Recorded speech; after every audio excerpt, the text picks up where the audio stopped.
ওই ওপরওয়ালার যদি পাইতাম না, তাহলে জিজ্ঞেস করতাম, মানুষ বানাইছো ঠিক আছে, মেয়ে মানুষ কেন বানাইছো? হ্যাঁ, মেয়ে মানুষ বানানোর কি দরকার ছিল? মেয়ে মানুষ আসলে একটা জিনিস তুমি বানাইছো ওপরওয়ালা, যার সাথে হাজারটা অন্যায় করা যায়, যারে ফুটবলের মতো লাথানো যায়, কোনো কিছু বলার কিছু নেই। মানুষ তো এমনও বলে যে মেয়ে মানুষ জন্ম নিলে নাকি মাটি কাইপা ওঠে, যে মেয়ে মানুষ জন্ম নিচ্ছে মাটিতেও নাকি ভয় পায়।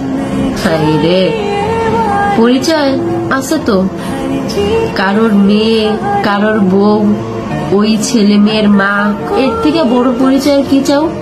এতটুকুই তো যথেষ্ট। তারপরেও যদি কেউ পরিচয় বানাইতে যায়, তাহলে সমাজের মানুষ কি বলে জানেন?